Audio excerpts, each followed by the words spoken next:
Hello friends, देखिए जिस chapter को हम लोग कंप्लीट करते हैं उस चैप्टर से जितने भी आपके टीआरई 1, टीआरई 2 और टीआरई 3 में जितने भी प्रश्न पूछे गए होते हैं सबसे पहले हम लोग उनको प्रूफ के साथ में देखते हैं। तो आज हम लोग क्लास 9th की एनसीईआरटी में चैप्टर नंबर 6 को कंप्लीट करेंगे जिसका नाम है ऊतक। देखिए क्लास 9th हो या क्लास 10th हो, सभी चैप्टर एनसीईआरटी साइंस के इम्पोर्टेंट हैं। और देखिएगा ये आपको 137 नंबर का प्रश्न आपको स्क्रीन पे दिख रहा होगा। ये प्रश्न फ्रेंड्स आपके टीआरई 3.0 6 to 8 मैथ और साइंस वाले पेपर में ये प्रश्न जो है कि पूछा गया था। देखिए, अस्थाई ऊतकों के बारे में निम्नलिखित में से कौन सा कथन सही है। देखिए कैसे हम लोग चैप्टर को कंप्लीट करते हैं, तो हम लोग बुक में हाईलाइट करके हाईलाइटर से सबसे पहले फैक्ट यानी कि थ्योरी को कंप्लीट करते हैं। उसके बाद जैसे ही थ्योरी ख़त्म होती है इस चैप्टर से संबंधित जितने भी एमसीक्यूज होते हैं हम लोग एमसीक्यूज को भी करते हैं। देखिए, अस्थाई ऊतकों के बारे में निम्नलिखित में से कौन सा कथन सही है, तो इसका राइट आंसर क्या है फ्रेंड्स।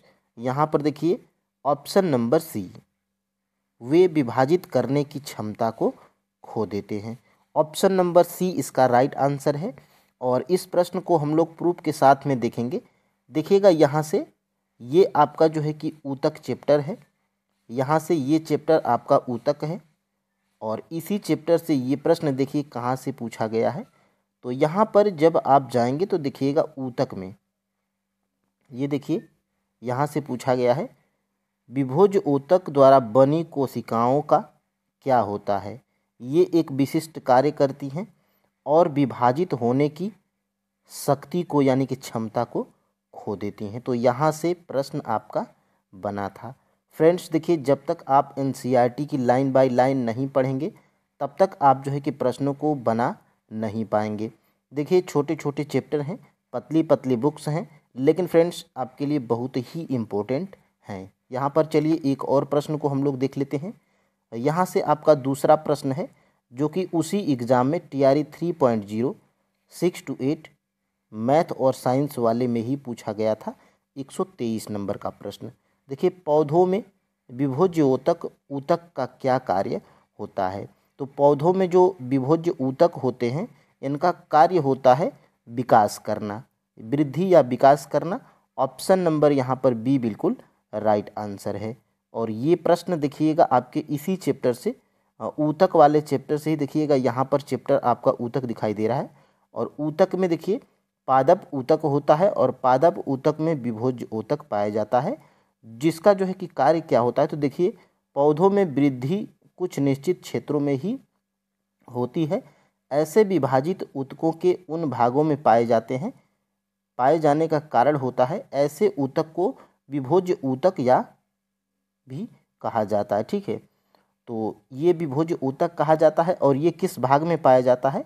तो ये जो है कि फ्रेंड्स पाया जाता है, आप जब पहले वाले पेज को देखेंगे जहाँ से आपका जो है कि पहला प्रश्न पूछा गया था, यहाँ से दोनों ही प्रश्न आपके एक ही जगह से दोनों का आंसर मिल जाएगा। यहाँ पर देखिएगा एक आपका था ये विभाजित होने की शक्ति को खो देते हैं और यहाँ से देखिएगा विभोज्य ऊतक की कोशिकाएं विशिष्टकृत होकर विभिन्न प्रकार के अस्थायी ऊतक का विकास करती हैं। तो यहाँ से इन दोनों का प्रश्न और वृद्धि वाले भाग में उनका विभोज्य ऊतक का मुख्य कार्य होता है वृद्धि या विकास करना। तो यहाँ से आपने दो प्रश्न देख लिया। अब फ्रेंड्स वीडियो में लास्ट तक बने रहिएगा। सबसे पहले हम लोग इसके थ्योरी को कंप्लीट करेंगे और इसी वीडियो में हम लोग एमसीक्यूज के साथ जो है कि इसको कंप्लीट करेंगे चैप्टर को। तो चैनल पे नए हैं तो चैनल को सब्सक्राइब दोस्त अवश्य कर लीजिएगा। यहाँ से देखिए आपका ऊतक चैप्टर स्टार्ट होता है। देखिए, सभी मौलिक कार्य एक ही कोशिका द्वारा किए जाते हैं। उदाहरण के लिए अमीबा में एक ही कोशिका द्वारा गति, भोजन लेने की प्रक्रिया, गैसीय विनिमय और उत्सर्जन क्रिया संपन्न होती है। यानी कि यहाँ से भी प्रश्न बन सकता है कि अमीबा में जो है कि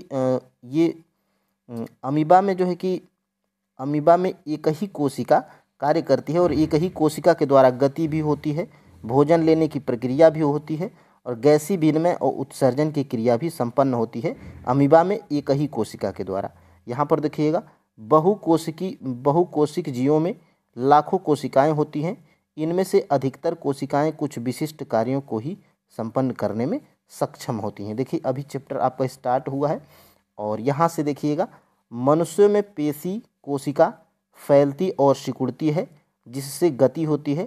तंत्रिका कोशिकाएं संदेशों की वाहक होती हैं। देखिएगा, रक्त ऑक्सीजन, भोजन, हार्मोन और अपशिष्ट पदार्थों का वहन करता है। और पौधों में वाहक नलियों से संबंधित कोशिकाएं भोजन और पानी एक जगह से दूसरी जगह ले जाती हैं। अतः बहुकोशिकीय जीवों में श्रम विभाजन होता है और शरीर के अंदर ऐसी कोशिकाओं को एक तरह के कार्य को संपन्न करने के लिए दक्ष होती हैं। तो यहाँ से ये जो है कि चैप्टर आपका स्टार्ट होता है और यहाँ से आपका जो है कि एक प्रश्न है, क्या पौधों और जंतु एक ही तरह के ऊतकों से बने होते हैं? तो बिल्कुल नहीं, और इसी के बारे में हमें जो है कि विस्तृत जानकारी यहाँ पे लेनी है।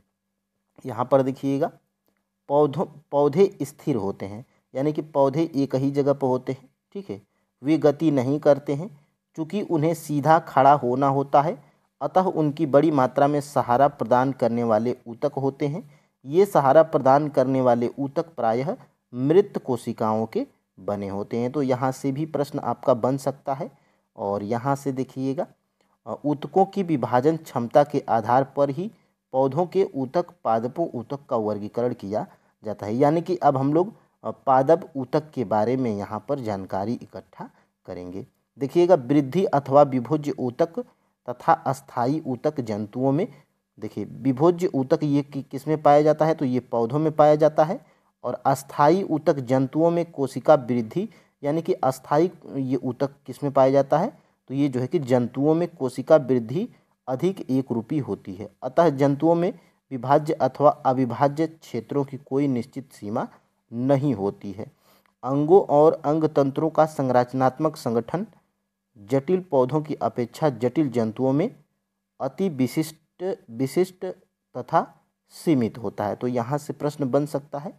और दूसरी ओर जंतुओं के प्रचलन के लिए अंग तंत्रों के विकास हेतु विभिन्न प्रकार के अनुकूलित होते हैं। तो यहाँ से देखिए, पादप ऊतक के बारे में हमें पढ़ना है। और पादप ऊतक का देखिए पहला प्रकार क्या है? विभोज्य ऊतक। और विभोज्य ऊतक का मुख्य कार्य क्या होता है? तो विकास करना। यहाँ से ये प्रश्न आपका जो है कि पूछा गया था और पूछा भी जा सकता है। देखिए यहाँ से, पौधों में वृद्धि कुछ निश्चित क्षेत्रों में ही होती है। ऐसे विभाजित ऊतक के उन भागों में पाए जाने का कारण होता है। ऐसे ऊतक को विभोज्य ऊतक भी कहा जाता है। यहाँ से एक प्रश्न बना था और आगे भी बन सकता है। यहाँ से देखिएगा, यहाँ से देखिए, यहाँ से प्ररोह के देखिएगा, यहाँ से विभोज्य ऊतक आपका कहाँ पर है? तो देखिए शीर्ष स्थान पे पाया जाता है। देखिए विभोज्य ऊतक पौधों में कहाँ पर पाया जाता है? तो पौधों के शीर्ष भाग में पाया जाता है। ठीक है, यहाँ से प्रश्न बनेगा। और देखिए यहाँ से, प्रारोह के शीर्षस्थ विभोज्य ऊतक जड़ों एवं तनों की वृद्धि वाले भाग में विद्यमान होता है। वह इनकी लंबाई में वृद्धि करता है और तने की परिधि या मूल वृद्धि में पार्श्व भोज्य ऊतक कैम्बियम के कारण होता है। तो तने की परिधि या मूल में वृद्धि पार्श्व भोज्य ऊतक किसके कारण होता है? तो कैम्बियम के कारण होता है। यही सब प्रश्न जो है कि आपके एग्जाम में बनते हैं।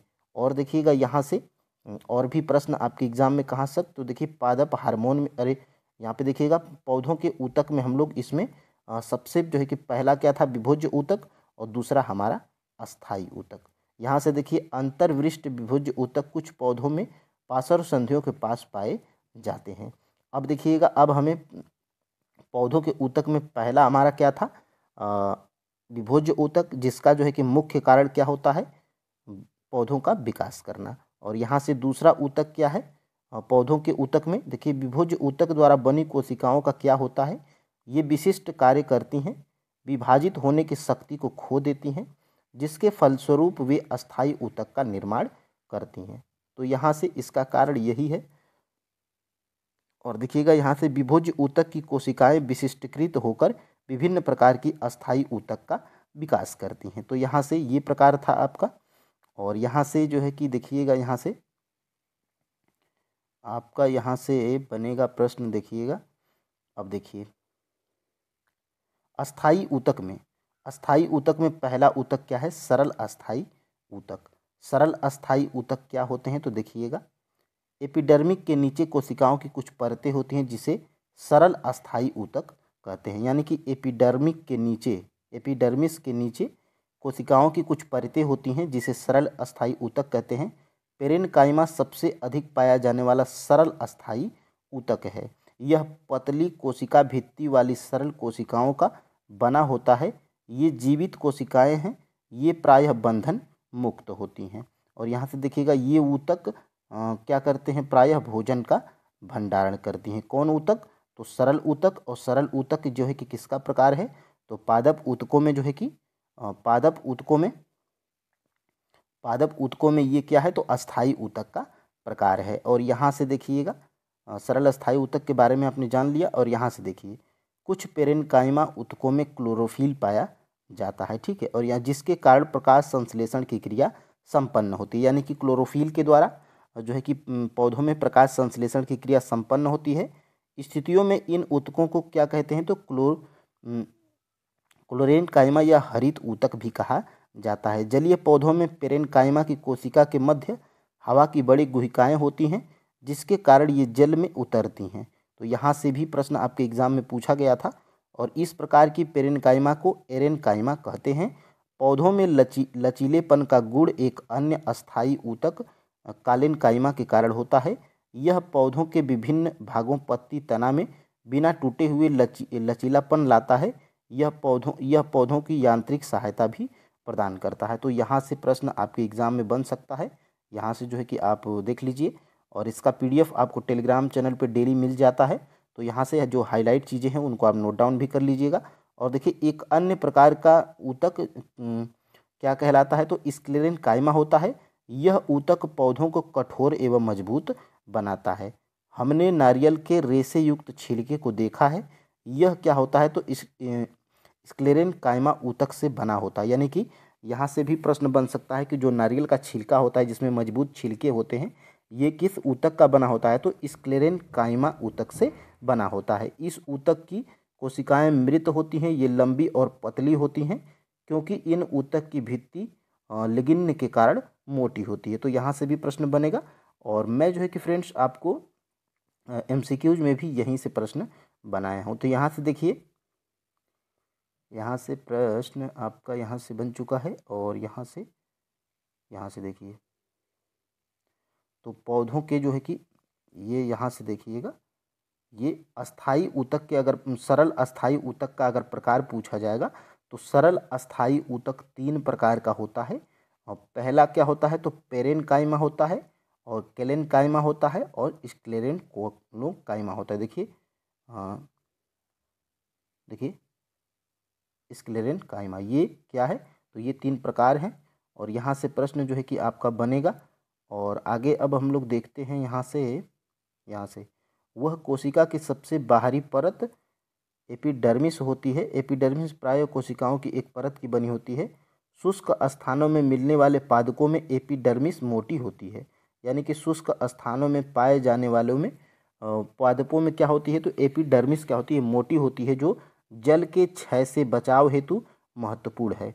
और पौधों की पूरी तरह एपिडर्मिस से ढकी रहती है। यह पौधों के सभी भागों की रक्षा करती है। तो यहाँ से प्रश्न जो है कि बन सकता है। और यहाँ से जब आप जाएंगे नीचे, पत्ती की एपिडर्मिस में हम छोटे छोटे छिद्रों को देख सकते हैं। इन छिद्रों को क्या कहते हैं? तो स्टोमेटा कहते हैं। तो पत्ती की एपिडर्मिस में छोटे छोटे छिद्र होते हैं, इसको हम लोग क्या कहते हैं? तो स्टोमेटा कहते हैं। और यहाँ से देखिएगा, स्टोमेटा को दो वृक्क के आधार पर कोशिकाएं घेरे रहती हैं जिन्हें रक्षा कोशिकाएं कहते हैं। ये कोशिकाएं वायुमंडल में गैसों का आदान प्रदान करने के लिए आवश्यक हैं। वाष्पोत्सर्जन वाष्प के रूप में पानी का निकलना की क्रिया क्या कहलाती है? तो स्टोमेटा के द्वारा होती है। और यहाँ से आपके एनसीईआरटी में क्या कहा गया है कि याद करें। देखिए, प्रकाश संश्लेषण के लिए किस गैस की आवश्यकता होती है? तो प्रकाश संश्लेषण के लिए कार्बन डाइऑक्साइड यानी CO2 की आवश्यकता होती है। तो यहाँ से जो है कि प्रश्न बन सकता है। और यहाँ से जो है कि आपके एग्जाम में कहाँ से प्रश्न बनेगा? तो देखिएगा, जड़ों में एपिडर्मल कोशिकाएं पानी को सोखने का कार्य करती हैं। इनमें बाल जैसे प्रवर्धन होते हैं जिसे जड़ों की कुल अवशोषण सतह बढ़ जाती है, यह उनके पानी सोखने की क्षमता में वृद्धि होती है। तो यहाँ से प्रश्न जो है कि बन सकता है। और यहाँ से देखिएगा, अब अस्थायी ऊतक के बारे में हमें पढ़ना है, अस्थायी ऊतक के बारे में पढ़ना है। और देखिए, और यहाँ से अस्थायी ऊतक के बारे में हमें पढ़ना है। और यहाँ से अस्थायी ऊतक जो है कि यहाँ से देखिएगा, अस्थायी ऊतक, यहाँ से ये था सरल अस्थायी ऊतक और यहाँ से अस्थायी ऊतक। तो यहाँ से देखिएगा अस्थायी ऊतक के बारे में, यहाँ से अस्थायी ऊतक देखिएगा, जाइलम और फ्लोएम इसी प्रकार के जटिल ऊतकों का उदाहरण है। ठीक है, और यहाँ से देखिएगा इन दोनों का संवहन ऊतक भी कहते हैं और ये मिलकर संवहन बंडल का निर्माण भी करते हैं। तो यहाँ से प्रश्न बनेगा। और यहाँ से आप जो है कि देख पा रहे होंगे जटिल ऊतकों के प्रकार। तो जटिल ऊतकों के प्रकार कौन कौन से हैं? तो जाइलम, जिन्हें पेरेन्काइमा कहते हैं, और फ्लोएम, ये क्या है? तो जटिल ऊतकों के प्रकार हैं। और जटिल ऊतक किस में पाए जाते हैं? तो ये पौधों में पाए जाते हैं। यहाँ से देखिएगा ट्रैकीड और वहिकाओं की संरचना नलिकार होती है, इनके द्वारा पानी और खनिज लवण का ऊर्ध्वाधर संवहन होता है। और पेरेन्काइमा भोजन का संग्रहण करता है और जाइलम फाइबर रेस से मुख्यतः सहारा देने का कार्य करती हैं पौधों को। तो ये जो है कि आपके प्रकार थे। और यहाँ से फ्रेंड्स देखिएगा जंतु ऊतक के बारे में अब हमें पढ़ना है। तो जंतु ऊतक के बारे में हमें यहाँ पर जंतु ऊतक का प्रकार क्या होता है, सबसे पहले देखिएगा यहाँ से सांस लेते समय हम ऑक्सीजन लेते हैं, यहाँ ऑक्सीजन कहाँ जाती है? तो यह फेफड़ों के द्वारा अवशोषित की जाती है तथा रक्त के साथ शरीर की सभी कोशिकाओं तक पहुँचती है। तो ये भी प्रश्न बन सकता है। और ये जो है कि माइटोकॉन्ड्रिया के द्वारा संभव हो पाता है। और यहाँ से देखिएगा उदाहरण के लिए भोजन और ऑक्सीजन को सभी कोशिकाओं तक पहुँचाता है। यह शरीर के सभी भागों से अपशिष्ट पदार्थों को एकत्रित कर यकृत तथा वृक्क तक उत्सर्जन के लिए पहुंचाता है। तो यहाँ से प्रश्न बन सकता है। और यहाँ से देखिएगा रक्त और पेशी दोनों ही हमारे शरीर में पाए जाने वाले ऊतकों के उदाहरण हैं। यानी कि रक्त क्या है? तो रक्त भी एक ऊतक है, जो कि जिसको तरल ऊतक कहा जाता है। और पेशी दोनों ही हमारे शरीर में पाए जाने वाले ऊतकों के उदाहरण हैं। उनके कार्य के आधार पर हम विभिन्न प्रकार में बांट सकते हैं। देखिए जंतु ऊतकों के बारे में विचार कर सकते हैं। देखिए एपिथेलियमी ऊतक, संयोजी ऊतक, पेशी ऊतक, तंत्रिका ऊतक, ये क्या है? तो ये फ्रेंड्स जो है कि जंतु ऊतक के उदाहरण हैं। देखिए रक्त संयोजी ऊतक का एक हिस्सा है, एक प्रकार है, तथा पेशी ऊतक का एक प्रकार है। तो यहाँ से और जंतु ऊतक में हम लोग क्या पढ़ेंगे? तो एपिथेलियमी ऊतक। एपिथेलियमी ऊतक का कारण क्या होता है? तो यहाँ से देखिए जंतु के शरीर को ढकने तथा वायु रक्षा प्रदान करने वाले ऊतक एपिथेलियमी ऊतक कहलाते हैं। एपिथेलियमी ऊतक का कार्य क्या होता है? तो जंतु के शरीर को ढकने या वायु रक्षा प्रदान करने के लिए होता है। देखिए त्वचा, मुंह, आहार नली, रक्त विहीन नलिका स्तर, फेफड़ों की कुपिका, वृक्कीय नली आदि सभी क्या हैं? एपिथेलियमी ऊतक से बने हैं। तो ये सारे अंग जो कि त्वचा, मुंह, आहार नली, रक्त वाहिनी नली का अस्तर, फेफड़े की कुपिका एवं वृक्कीय नली आदि सभी किससे बनी हैं? तो एपिथेलियमी ऊतक से बनी है। और यहाँ से देखिएगा, यहाँ से एपिथेलियमी ऊतक क्या होती हैं कि कोशिकाएं एक दूसरे से सटी होती हैं और एक अनवरत परत का निर्माण करती हैं। तो यहाँ से प्रश्न बनेगा। और यहाँ से देखिएगा घनाकार एपिथेलियमी वृक्कीय नली, यहाँ से देखिएगा नली लार ग्रंथि की नली के अस्तर का निर्माण करती है। तो यहाँ से प्रश्न बनेगा। और यहाँ से देखिए संयोजी ऊतक के बारे में हमें पढ़ना है। तो देखिए संयोजी ऊतक में ये सभी क्या हैं? तो ये सभी जंतु के ऊतक हैं। ठीक है, जंतु के ऊतक में एक संयोजी ऊतक है, जिसमें रक्त एक प्रकार का संयोजी ऊतक है। इसे संयोजी ऊतक क्यों कहते हैं? तो हम लोग रक्त को जो है कि संयोजी ऊतक क्यों कहते हैं? तो देखिएगा यहाँ से यह अधात्री जेली की तरह तरल, सघन, कठोर हो जाती है। अधात्री की प्रकृति विशिष्ट संयोजी ऊतक के कार्य के अनुसार बदलती है। तो यहाँ से देखिएगा, और यहाँ से देखिएगा यहाँ से प्रश्न बनेगा। देखिए रक्त के तरल अधात्री भाग को प्लाज्मा कहते हैं। और प्लाज्मा में जो है कि लाल रक्त कणिकाएं आरबीसी, श्वेत रक्त कणिकाएं डब्ल्यूबीसी, प्लेटलेट से निलंबित होते हैं। यानी कि हमारे जो है कि ब्लड में कौन कौन सी कणिकाएँ पाई जाती हैं, तो ये देखिएगा प्लाज्मा में लाल रक्त कणिकाएँ, यानी कि रक्त में हमारे लाल रक्त कणिकाएँ, श्वेत रक्त कणिकाएँ और प्लेटलेट्स, ये तीनों पाई जाती हैं। और प्लाज्मा में जो है कि प्रोटीन, नमक, हार्मोन भी होते हैं। रक्त गैसों, शरीर के पचे हुए भोजन, हार्मोन, उत्सर्जी पदार्थों के शरीर के एक भाग से दूसरे भाग में संवहन करता है। यह किसका कार्य है, तो यह जो है कि हमारे रक्त का कार्य है। और यहाँ से देखिएगा अस्थि संयोजी ऊतक का एक अन्य उदाहरण है, यानी कि जो अस्थियाँ होती हैं ये संयोजी ऊतक का क्या है, एक उदाहरण है। और यहाँ पे देखिए यह मांसपेशियों को सहारा प्रदान करती है, यानी कि जो अस्थि होती है ये क्या करती है, तो मांसपेशियों को सहारा प्रदान करती है और शरीर के मुख्य अंगों को सहारा देती है। यह ऊतक मजबूत एवं कठोर होते हैं, यानी कि जो अस्थियाँ होती हैं वो क्या होती हैं, मजबूत और कठोर होती हैं।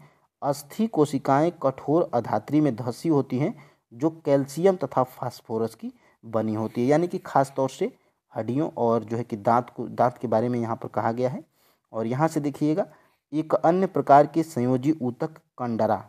कंडरा क्या होता है, जो अस्थियों से मांसपेशियों को जोड़ता है। देखिए कंडरा क्या है, तो कंडरा मजबूत तथा सीमित लचीलेपन वाले रेशेदार ऊतक होते हैं। तो ये कैंडरा भी एक ऊतक है। और यहाँ से पेशी ऊतक के बारे में हमें यहाँ पर पढ़ना है। देखिए पेशी ऊतक होता क्या है, तो पेशी ऊतक लंबी कोशिकाओं का बना होता है जिसे पेशी रेशा भी कहा जाता है। और पेशियों में एक विशेष प्रकार की प्रोटीन होती है जिसे सिकुड़ने वाले प्रोटीन कहते हैं, जिसके संकुचन एवं प्रसार के कारण गति होती है। तो ये प्रश्न बनेगा। और यहाँ से जो है कि और प्रश्न यहाँ पे क्या बनेगा, देखिएगा यहाँ से, तो यहाँ से देखिए पेशी ऊतक के प्रकार यहाँ पर दिया गया है। देखिए पेशी ऊतक के प्रकार में क्या है, रेखित पेशी, चिकनी पेशी, कार्डिक, जो हृदय पेशी के नाम से जानी जाती है। ये क्या है, तो पेशी ऊतक के प्रकार हैं। और यहाँ से प्रश्न जो है कि आपके एग्जाम में बनेगा। देखिए तंत्रिका ऊतक, तंत्रिका ऊतक में देखिए क्या होता है, तो मस्तिष्क, मेरुरज्जु तथा तंत्रिकाएं सभी तंत्रिका ऊतकों की बनी होती हैं। यानी कि जो मस्तिष्क होता है और मेरुरज्जु ये किसके बने होते हैं, तो तंत्रिका ऊतकों के बनी होती हैं। और तंत्रिका ऊतक की कोशिकाओं को तंत्रिका कोशिका या न्यूरॉन कहा जाता है। तो यहाँ से भी प्रश्न बनेगा। और यहाँ से देखिए न्यूरॉन में कोशिकाएं, केंद्रक तथा कोशिका द्रव्य साइटोप्लाज्म होते हैं। इसके लंबे पतले बालों जैसी शाखाएं निकली होती हैं। प्रायः ये प्रत्येक न्यूरॉन में इस तरह का एक लंबा प्रवर्धक होता है जिसको क्या कहते हैं, एक्सान कहते हैं। तो यहाँ से प्रश्न बनेगा। और यहाँ से देखिएगा एक तंत्रिका कोशिका 1 मीटर तक लंबी हो सकती है। और देखिए बहुत सारे तंत्रिका रेशे संयोजी ऊतक के द्वारा एक साथ मिलकर एक तंत्रिका का निर्माण होता है। तो ये प्रश्न यहाँ से मोस्ट इम्पोर्टेंट है। और यहाँ से देखिएगा न्यूरॉन तंत्रिका ऊतक की क्या है, इकाई है। तो न्यूरॉन क्या है, तो तंत्रिका ऊतक की एक इकाई है। और यहाँ से जो है कि प्रश्न बन सकता है। और यहाँ से देखिएगा आगे, तो ये जो है कि चैप्टर आपका कंप्लीट होता है। अब आपके जो है इस चैप्टर में क्या सीखा, तो देखिए ऊतक कोशिकाओं का समूह होता है जिसमें कोशिकाओं की संरचना तथा कार्य एक समान होते हैं। देखिए दूसरा क्या है, पौधों के ऊतक, पादप ऊतक 2 प्रकार के होते हैं, विभोज्य ऊतक एवं अस्थायी ऊतक। तो पौधों के ऊतक के बारे में यहाँ पर विभोज्य ऊतक एवं अस्थायी ऊतक। तो विभोज्य ऊतक का मुख्य कार्य क्या होता है, तो विकास करना। और दूसरा क्या है, विभोज्य ऊतक, यहाँ पे ऊतक का एक विभाज्य ऊतक है तथा यह पौधों के वृद्धि वाले भाग में पाया जाता है। तो विभोज्य ऊतक क्या होता है, तो ये जो है कि पौधों के वृद्धि वाले भाग में पाया जाता है। और यहाँ से देखिए अस्थायी ऊतक विभोज्य ऊतक से बनते हैं जो एक बार विभाजित होने की क्षमता खो देते हैं। इनको सरल तथा जटिल ऊतकों में वर्गीकृत किया जाता है। और देखिए यहाँ से पेरेनकाइमा, काइलेनकाइमा तथा स्क्लेरोनकाइमा सरल ऊतकों के 3 प्रकार हैं। जाइलम और फ्लोएम क्या हैं, जटिल ऊतकों के प्रकार हैं। तो यहाँ से प्रश्न बनेगा। और देखिए एपिथेलियम में पेशी, संयोजी तथा तंत्रिका ऊतक जंतु ऊतक हैं। तो जंतु ऊतक क्या क्या हैं, तो जंतु ऊतक में जो है कि एपिथेलियमी, पेशी, संयोजी एवं तंत्रिका ऊतक ये क्या हैं, तो ये सारे जंतु ऊतक के प्रकार हैं।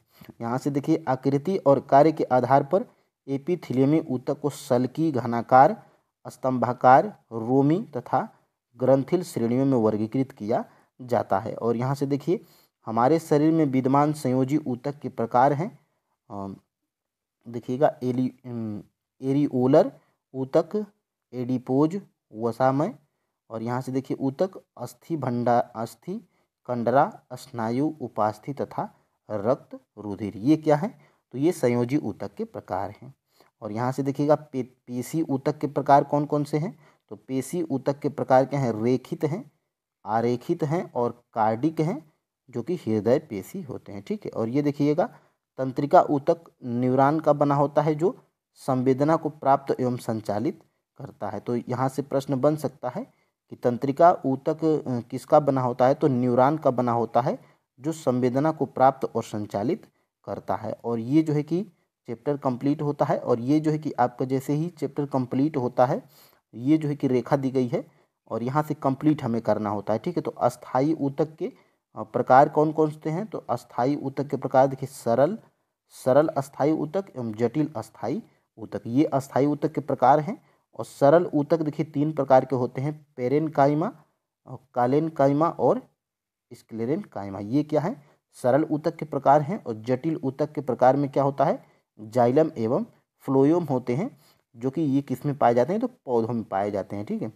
और यहाँ से फ्रेंड्स देखिएगा अब इस चैप्टर से संबंधित आपकी सारी थ्योरी कंप्लीट हो गई है। अब इस चैप्टर से संबंधित जितने भी MCQs हैं अब हम लोग उसको करेंगे। ठीक है। तो वीडियो में लास्ट तक बने रहिएगा। और यहाँ से देखिएगा अमीबा में सभी कार्य कितने कोशिका तंत्र द्वारा संपन्न किए जाते हैं? तो यहाँ से फ्रेंड्स देखिए आपके एग्जाम में प्रश्न बन सकता है और बना भी है। और यहाँ से देखिएगा अमीबा में सभी कार्य कोशिका द्वारा संपन्न किए जाते हैं। तो ये जो है कि संपन्न किए जाते हैं आपके ऑप्शंस नंबर 1 यानी कि ए। ठीक है। तो यानी कि एक अमीबा में सभी कार्य एक कोशिका द्वारा संपन्न किए जाते हैं, यानी कि साफ तौर पे जो अमीबा होता है वो एक कोशिकी जंतु है, एक कोशिकी प्राणी है। ठीक है। तो इसको जो है कि आप याद रखिएगा ऑप्शन नंबर ए। ठीक है। और यहाँ से फ्रेंड्स देखिए अध्याय नंबर 6 में भी जैसे अध्याय नंबर 6 स्टार्ट होता है और यहाँ से सभी मौलिक कार्य एक ही कोशिका द्वारा किए जाते हैं। उदाहरण के लिए अमीबा एक ही कोशिका द्वारा गति, भोजन लेने की प्रक्रिया, गैसीय विनिमय और उत्सर्जन क्रिया संपन्न की जाती है। तो यहाँ से प्रश्न आपका मैं बनाया था। ठीक है। और यहाँ से देखिएगा आपका पौधों में ऊतक कैसे होते हैं? तो पौधों में जो ऊतक होते हैं वो जीवित भी होते हैं और मृत भी होते हैं। ठीक है। तो ऑप्शन नंबर यहाँ पे सी बिल्कुल राइट आंसर हो जाएगा। और यहाँ से देखिएगा आगे, और पौधों में स्थिर होते वे गति नहीं करते हैं, चूँकि उन्हें सीधा खड़ा होना होता है। और उनकी बड़ी मात्रा में सहारा प्रदान करने वाले ऊतक होते हैं। ये सहारा प्रदान करने वाले ऊतक प्रायः मृत कोशिकाओं के बने होते हैं। तो मृत और जीवित दोनों कोशिकाएं होती हैं पौधों में। इसको जो है कि आप याद रखिएगा। जीवन की मूल इकाई क्या है? तो जीवन की जो है कि मूल इकाई जो है कि यहाँ पे है कोशिका है। ऑप्शन नंबर यहाँ पे ए बिल्कुल राइट आंसर है। इसको जो है कि आप नोट डाउन करिएगा। और यहाँ से देखिएगा आपके एग्जाम में प्रश्न बनेगा, ऊतकों की विभाजन क्षमता के आधार पर पौधों के ऊतकों को कौन कौन से वर्ग में विभाजित किया जाता है? तो यहाँ पे जो है कि आपका राइट आंसर क्या है? ऑप्शन नंबर डी, यानी कि विभोज्य ऊतक और अस्थायी ऊतक में जो है कि पौधों के ऊतकों को वर्गीकृत किया गया है। किसमें? विभोज्य ऊतक और अस्थायी ऊतक में। ठीक है। तो ऑप्शन नंबर यहाँ पे डी बिल्कुल राइट आंसर हो जाएगा। और यहाँ पे जो है कि आप देख पा रहे होंगे ऊतकों की विभाजन क्षमता के आधार पर ही पौधों के ऊतकों का वर्गीकरण किया जाता है। और यहाँ से देखिए वृद्धि अथवा विभोज्य ऊतक तथा अस्थायी ऊतक जंतुओं में, यहाँ पे देखिएगा पौधों में वृद्धि एवं विभोज्य ऊतक तथा अस्थायी ऊतक, और जंतुओं में कोशिका वृद्धि अधिक एक रूपी होती है। अतः जंतुओं में विभाज्य अथवा अविभाज्य क्षेत्रों की कोई निश्चित सीमा नहीं होती, यानी कि पौधों में विभोज्य ऊतक और अस्थायी ऊतक होते हैं। ये जो है कि आपको याद रखना है। ठीक है। और यहाँ से जो है कि आपके एग्जाम में प्रश्न बनेगा, और पौधों की जिन क्षेत्रों में वृद्धि होती है उन क्षेत्रों में कौन से ऊतक पाए जाते हैं? यानी कि पौधों की जिन क्षेत्रों में वृद्धि होती है उन क्षेत्रों में कौन से ऊतक पाए जाते हैं? तो विभोज्य ऊतक पाए जाते हैं। ऑप्शन नंबर यहाँ पे सी बिल्कुल राइट आंसर है। और यहीं से प्रश्न आपका बना था जो मैं ऊपर आपको दिखाया था। ठीक है। और यहाँ पे अब जब देखेंगे, देखिए विभोज्य ऊतक और पौधों में वृद्धि कुछ निश्चित क्षेत्रों में होती है। ऐसे विभाजित ऊतकों के उन भागों में पाए जाते हैं के कारण ये ऊतकों को विभोज्य ऊतक भी कहा जाता है। तो यहाँ से जो है कि आप देख पा रहे होंगे और यहाँ से यहाँ पे देखिए प्रैक्टिकल भी किया गया है, प्याज के मूल वृद्धि, ठीक है। तो यहाँ से इसको आप कैप्चर करेंगे और यहाँ से देखिएगा आपका जो है कि यहाँ से प्रारूह के शीर्ष विभोज्य ऊतक जड़ों एवं तनों के वृद्धि वाले भाग में विद्यमान होते हैं, वहाँ उनकी लंबाई में वृद्धि करता है। तने की परिधि या मूल में पार्श्व विभोज्य ऊतक कैम्बियम के कारण होता है, ठीक है। तो यहाँ पे आपका जो है कि प्रश्न बन सकता है। और यहाँ से देखिएगा आगे, विभोज्य ऊतक एक विभाज्य ऊतक है तथा यह पौधों के वृद्धि वाले क्षेत्रों में पाए जाते हैं। तो यहीं से आपका प्रश्न बना था और बन भी सकता है, ठीक है। यहाँ से देखिएगा 6 नंबर का प्रश्न, बहुकोशिकीय जीवों में ऊतकों का क्या उपयोग होता है, यानी कि जो बहुकोशिकीय जीव होते हैं ऊतकों का क्या उपयोग होता है। तो यहाँ पे इसका राइट आंसर क्या है, ऑप्शन नंबर डी। देखिए बहुकोशिकीय जीवों में गति, अंग और तंत्र का निर्माण और संदेशों का वाहक, ठीक है। तो इसको जो है कि आप याद रखिएगा। और यहाँ से जब आप देखेंगे बहुकोशिकीय जीवों में लाखों कोशिकाएं होती हैं, इनमें अधिकतर कोशिकाएं कुछ विशिष्ट कार्यों को ही संपन्न करने में सक्षम होती हैं, ठीक है। तो मनुष्यों में पेशी कोशिका फैली और सिकुड़ती है जिससे गति होती है। तंत्रिका कोशिकाएं संदेशों की वाहक होती हैं, ठीक है। तो यहाँ से ये ऑप्शन में था। और यहाँ से देखिए दूसरी ओर जंतुओं के प्रचलन के लिए अंग तंत्रों के विकास हेतु विभिन्न प्रकार के अनुकूलित होते हैं। तो यही तीनों ऑप्शंस थे जो कि आपके जो है कि प्रश्न में दिए गए थे, ठीक है। और यहाँ से अंगों और अंग तंत्रों का संरचनात्मक संगठन जटिल पौधों की अपेक्षा जटिल जंतुओं में कैसा होता है, तो ये होता है विशिष्ट और असीमित, विशिष्ट और सीमित दोनों होता है, ठीक है। तो यहाँ पे option number D right answer है। और यहाँ से देखिएगा वृद्धि अथवा विभोज्य ऊतक, अस्थायी ऊतक जंतुओं में वृद्धि अधिक एकरूप होती है। जंतुओं में विभाज्य अथवा अविभाज्य क्षेत्रों की कोई निश्चित सीमा नहीं होती है। यहाँ पे देखिएगा क्वेश्चन नंबर 7, और अंगों और अंग तंत्रों का संरचनात्मक संगठन जटिल पौधों की अपेक्षा जटिल जंतुओं में अधिक विशिष्ट व सीमित होता है। तो यही आपका जो है कि यहाँ पे ऑप्शन था, जटिल और विशिष्ट और सीमित, ठीक है। तो यहाँ पे ऑप्शन नंबर डी बिल्कुल राइट आंसर है। और यहाँ से 8 नंबर के प्रश्न की तरफ हम लोग बढ़ेंगे। शीर्षस्थ विभोज्य ऊतक पौधों के किस भाग में विद्यमान होता है, तो ये जो है कि विद्यमान होता है जड़ों के वृद्धि वाले भाग में और तने के वृद्धि वाले भाग में। तो ऑप्शन नंबर यहाँ से डी बिल्कुल राइट आंसर है। शीर्षस्थ विभोज्य ऊतक पौधों के किस भाग में होता है, तो यहाँ पे जो है कि आप देख पा रहे होंगे यहाँ पे शीर्षस्थ विभोज्य ऊतक, ये जो है कि पौधों के ऊपरी वाले भाग में होता है जैसे तना में, ठीक है। और प्रारूह के यहाँ पे आप देख पा रहे होंगे प्रारूह के शीर्षस्थ विभोज्य ऊतक जड़ों एवं तनों की वृद्धि वाले भाग में विद्यमान होते तथा वह इनकी लंबाई में वृद्धि करता है। तने की परिधि या मूल वृद्धि पार्श्व विभोज्य ऊतक कैम्बियम के कारण होता है। तो यहाँ से प्रश्न आपका एक बना था, ठीक है। और यहाँ पे देखिए तने की परिधि या मूल में वृद्धि किस कारण होती है, तो तने की वृद्धि या मूल में वृद्धि यह होती है पार्श्व विभोज्य ऊतक के कारण, ठीक है। तो ऑप्शन नंबर यहाँ पे बी राइट आंसर है। और यहाँ से मैं प्रश्न आपका बनाया था, यहाँ पे जो है कि आप देख पा रहे होंगे यहाँ पे शीर्षस्थ, हाँ यहाँ पे पार्श्व विभोज्य ऊतक, ठीक है। तो यहाँ पे देखिए पौधों में विभोज्य ऊतक की स्थिति, तो पार्श्व विभोज्य ऊतक, ठीक है। तो यहीं से आपका प्रश्न बना था। और यहाँ से देखिए पौधों में शीर्षस्थ विभोज्य ऊतक का क्या कारण है, तो यहाँ से ये इसका कारण क्या है, तो जड़ों और तनों की लंबाई में वृद्धि करना। तो शीर्षस्थ विभोज्य ऊतक का क्या कार्य है, तो जड़ों और तनों की लंबाई में वृद्धि करना। ये मैं जो है कि आपको ऊपर बताया था। और यहाँ पे एक बार और यहाँ पे बता दूँ, प्रारूह के शीर्षस्थ विभोज्य ऊतक जड़ों एवं तनों की वृद्धि वाले भाग में विद्यमान होते हैं तथा ये उनकी लंबाई में वृद्धि करते हैं, ठीक है। तने की परिधि या मूल में वृद्धि पार्श्व विभोज्य ऊतक के कारण होता है। तो शीर्षस्थ अस्तित्व जो विभोज्य ऊतक होते हैं इनका कार्य क्या होता है, तो इनकी लंबाई में वृद्धि करना होता है, ठीक है। किसमें, तो पौधों में, ठीक है। अंतर्वृष्ट विभोज्य ऊतक पौधों में कहाँ उपस्थित होते हैं, तो अंतर्वृष्ट विभोज्य ऊतक पौधों में जो है कि ये उपस्थित होते हैं पौधों में पर्व संधियों के पास में। तो ऑप्शन नंबर यहाँ से ए बिल्कुल राइट आंसर है। और यहाँ से जब आप देखेंगे अंतर्वृष्ट विभोज्य ऊतक कुछ पौधों में पर्व संधियों के पास पाए जाते हैं। तो यहाँ से प्रश्न आपका मैं बनाया था और आपके एग्जाम में भी बन सकता है, ठीक है। तो कैप्चर करिए। और यहाँ से फ्रेंड्स देखिएगा, विभोज्य ऊतक द्वारा बनी कोशिकाएं विभाजित होने की शक्ति खोकर किसका निर्माण करती हैं, तो अस्थाई ऊतक का जो है कि निर्माण करते हैं शक्ति खोकर। ठीक है, तो यहाँ से जो है कि आपका राइट आंसर क्या है, ऑप्शन नंबर सी। ये प्रश्न आपका बना था जो कि मैं आपको ऊपर दिखाया था।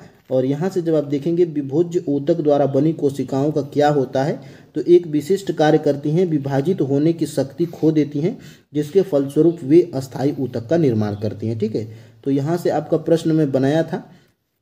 और यहाँ से जब आप देखेंगे विभोज्य ऊतक की कोशिकाओं में क्या होता है, तो विभोज्य ऊतक की कोशिकाओं में होता है अधिक कोशिका द्रव्य, पतली कोशिका भित्ति और स्पष्ट केंद्रक, यानी कि ऑप्शन नंबर यहाँ पे डी बिल्कुल राइट आंसर हो जाएगा। ठीक है, और यहाँ से जब आप जाएंगे 14 नंबर के प्रश्न की तरफ, तो देखिए पैरेनकाइमा ऊतक कैसा होता है, यानी कि जो पैरेनकाइमा ऊतक होता है वो कैसा होता है, तो वो होता है फ्रेंड्स पैरेनकाइमा ऊतक सरल कोशिका का बना होता है, ये भी है सही, और पौधों की सहायता को प्रदान करता है पैरेनकाइमा ऊतक।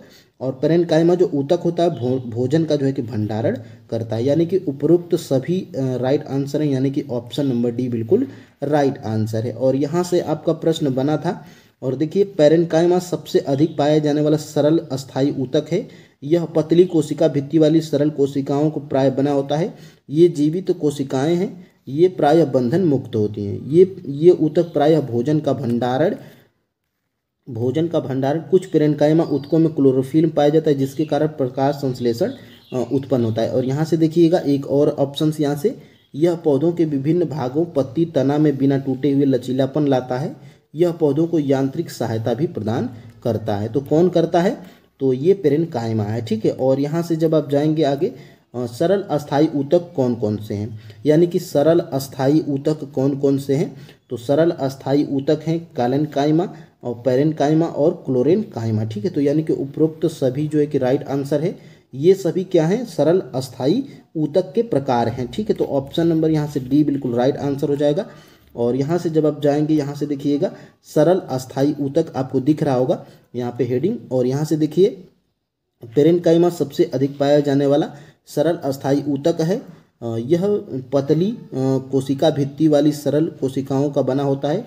ये जीवित कोशिकाएं हैं, ये प्रायः बंधन मुक्त होती हैं और भोजन का भंडारण भी करती हैं। और जब इसके नीचे जाएंगे तो देखिएगा विभिन्न प्रकार के सरल ऊतक, यहाँ पे देखिए विभिन्न प्रकार के सरल ऊतक में क्या है, पैरेनकाइमा है और कालेनकाइमा है, और जब आप थोड़ा सा नीचे जाएंगे तो तीसरा यहाँ पे क्लेरेनकाइमा है। ठीक है, तो ये तीनों प्रकार थे, और इन तीनों जो है कि प्रकार में आप जो है कि देखेंगे यहाँ से 16 नंबर का प्रश्न, एक विशिष्ट कार्य करने के लिए अस्थायी रूप और आकार लेने की प्रक्रिया को क्या कहते हैं, यानी कि एक विशिष्ट कार्य करने के लिए अस्थायी रूप और आकार लेने की प्रक्रिया को क्या कहते हैं, तो विभेदीकरण कहते हैं। ठीक है, और ऑप्शन नंबर यहाँ से सी बिल्कुल राइट आंसर हो जाएगा।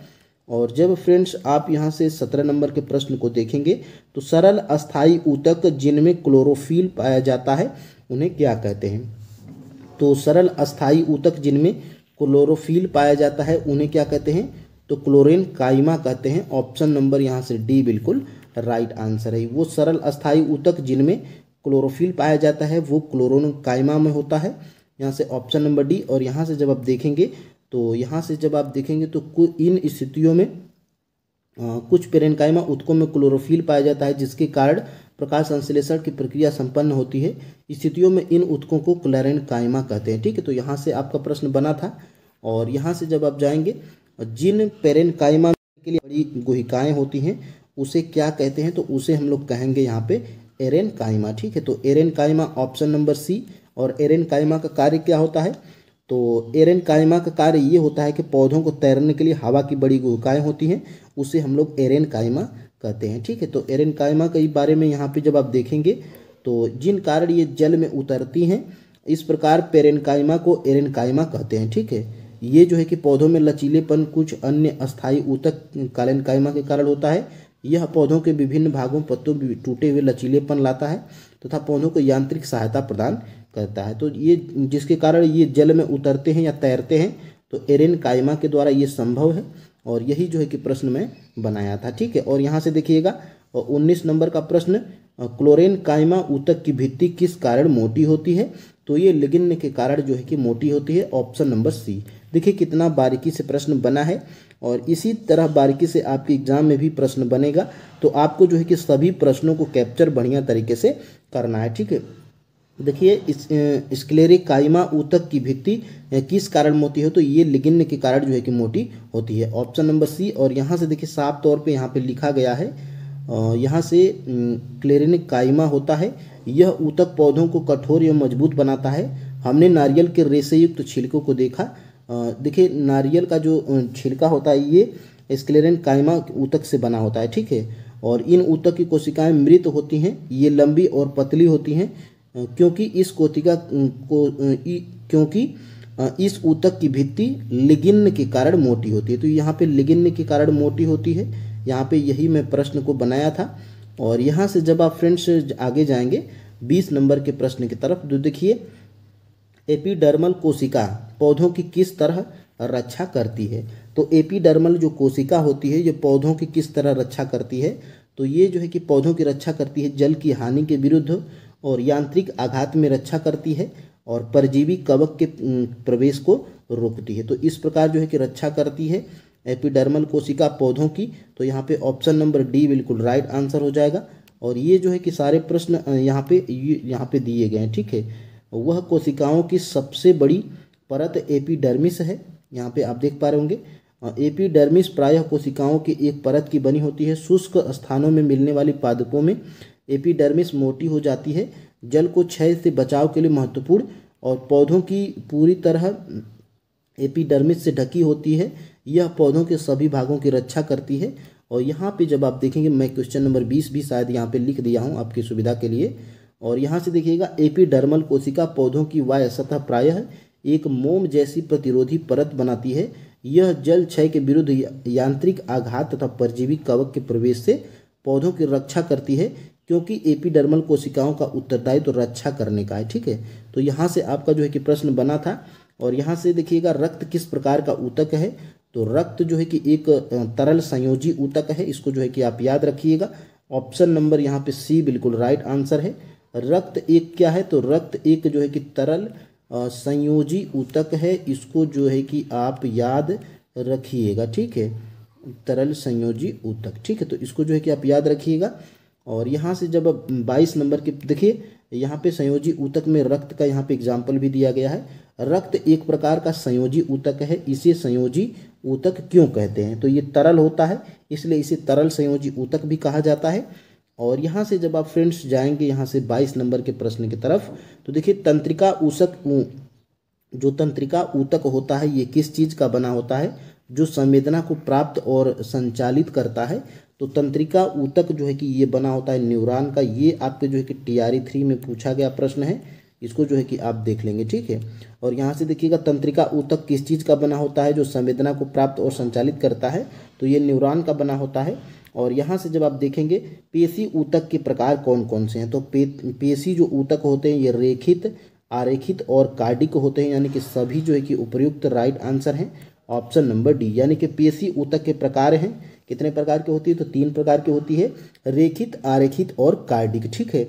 यहाँ से इसको कैप्चर करेंगे। और ये दोनों प्रश्न देखिएगा, पेशी ऊतक के प्रकार, तो पेशी ऊतक के प्रकार देखिए रेखित, आरेखित और कार्डिक होते हैं। और तंत्रिका ऊतक न्यूरॉन का बना होता है, जो संवेदना को प्राप्त और संचालित करता है। तो यहाँ से आपका जो है कि एक प्रश्न और यहाँ से आपका एक प्रश्न, ठीक है।